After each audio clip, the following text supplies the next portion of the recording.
Good morning students. Today we are reading 9th class. 9th class. अपना पहला lesson का उसका है इसके क्वेश्चन आंसर बता दे पहले। एक्टिविटी फर्स्ट के अंदर पहला क्वेश्चन करना है answer these questions in a few words. इसके 7 क्वेश्चन है पूरे करने हैं। इस एक्टिविटी फर्स्ट का सेकंड करना है। इसके अंदर रेफरेंस टू कॉन्टेक्स्ट आ जाएगा, एक्सप्लेनेशन आ जाएगी। तीसरी प्रश्न के अंदर करना है, पहला क्वेश्चन करना है, चौथा करना है, छठा करना है और आठवां करना है। लास्ट का क्वेश्चन है फोर्थ क्वेश्चन। इसके अंदर पहला क्वेश्चन करना है और अब दूसरा लेसन की बात करते हैं, द साउंड ऑफ म्यूजिक।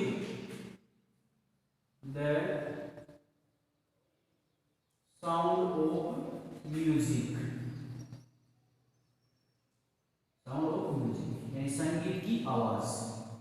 इसके बारे में नाम है साउंड ऑफ म्यूजिक, संगीत की आवाज। इसको पढ़ते हैं।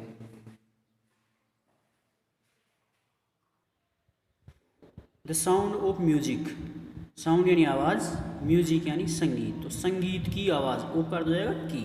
द साउंड ऑफ म्यूजिक, संगीत की आवाज़। पार्ट फर्स्ट है इसका, एवेलिन गेलिनी लिसन्स, एवेलिन गेलिनी सुनती है, टू साउंड यानी आवाज़ को, विदाउट हियरिंग इट यानी इसको बिना सुने ही। एवेलिन गेलिन जो है वह इसको आवाज़ को बिना सुने ही किस प्रकार से सुनती है। बिफोर यू रीड, पढ़ने से पहले, God may have taken her hearing, ईश्वर शायद उसे सुनने की शक्ति देता। God may have taken her hearing यानी काश वह सुन पाती। But he has given her back something extraordinary, लेकिन ईश्वर ने उसे कुछ असाधारण उपहार दिए हैं। लेकिन ईश्वर ने उसे कुछ असाधारण चीज़ें दी है। व्हाट वी हियर, जो कुछ हम सुनते हैं, सी फील्स, वह उसे महसूस कर सकती है। व्हाट वी हियर, जो कुछ हम सुनते हैं, सी फील्स, वह महसूस कर सकती है। Far more deeply than any of us, यानी हमसे बहुत अधिक गहराई से, यानी हमारे से भी बहुत ज़्यादा गहराई से वह उसे महसूस कर सकती है। दैट इज़ वाई, यही कारण है, सी एक्सप्रेसेस म्यूजिक, यही कारण है कि वह संगीत को व्यक्त करती है। सो ब्यूटीफुली यानी बहुत खूबसूरत तरीके से, यही कारण है कि वह इतने सुंदर ढंग से संगीत को प्रस्तुत करती है। यही कारण है कि वह इतने सुंदर तरीके से संगीत को प्रस्तुत करती है। Read the following accounts of a person, हम एक ऐसे व्यक्ति की बात करते हैं, who fought against a physical disability, जो एक शारीरिक विकलांगता के विरुद्ध लड़ाई लड़ती है, यानी जिसने शारीरिक विकलांगता से लड़ाई लड़ी।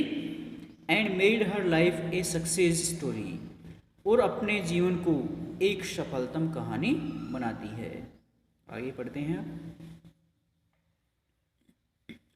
Rush hour crowds jostle for position on the underground train platform, यानी एक भूमिगत ट्रेन जो प्लेटफॉर्म को धक्का मारती है। रश आवर क्राउड्स यानी प्लेटफॉर्म, रेलवे प्लेटफॉर्म पर काफ़ी भारी भीड़ है। जोशल फॉर पोजीशन, और शांति की स्थिति में यह भूमिगत ट्रेन एक प्लेटफॉर्म को धक्का मारती है, यानी काफ़ी ज़्यादा कंपन करती है। स्लाइट गर्ल, एक भोली भाली सी सीधी सादी सी लड़की, लुकिंग यंगर, बिल्कुल छोटी सी दिखाई दे रही थी। देन हर 17 ईयर्स, यानी अपने 17 वर्ष की उम्र से भी काफ़ी छोटी दिख रही थी। वाज नर्वस, बिल्कुल निराश बैठी हुई थी। यट, फिर भी, एक्साइटेड, फिर भी वह उत्तेजित थी, यानी फिर भी वह लड़की काफ़ी उत्तेजित थी। As she felt the vibration of the approaching train, क्योंकि वह अप्रोचिंग ट्रेन यानी आती हुई रेलगाड़ी के कंपन को महसूस करती थी।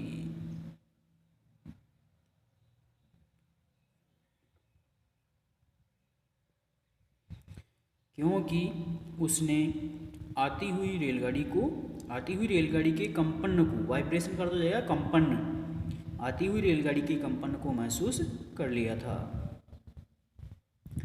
It was her first day, यानी यह उसका पहला दिन था, एट द प्रेस्टिजियस यानी प्रतिष्ठित royal academy of music in London, यानी यह लंदन के अंदर प्रतिष्ठित रॉयल एकेडमी ऑफ म्यूजिक के अंदर उसका पहला दिन था। एंड डॉन्टिंग इनफ, और यह उसके लिए काफ़ी डॉन्टिंग था, चैलेंज चुनौती, डॉन्टिंग यानी चुनौती, यह उसके लिए काफ़ी चुनौतीदायक था। For any teenager fresh from a Scottish farm, यानी एक स्कॉटलैंड के एक ताज़ा खेत से भी एक किशोर के लिए यह काफ़ी चुनौतीपूर्ण था, काफ़ी भय सहित था, काफ़ी भयभीत था। बट दिस एस्पिरिंग म्यूजिशियन, लेकिन इस प्रकार आकांक्षी इस संगीतकार ने फेस्ड ए बिगर चैलेंज, एक बड़ी चुनौती का सामना किया।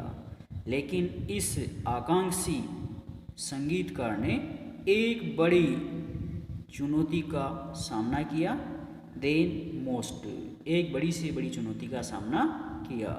शी वॉज प्रोफाउंडली डीप, वह गहराई से डीप यानी बहरी थी, यानी वह जो लड़की थी वह बहरी थी, यानी बहुत कम सुनती थी। आगे कल पढ़ाएंगे।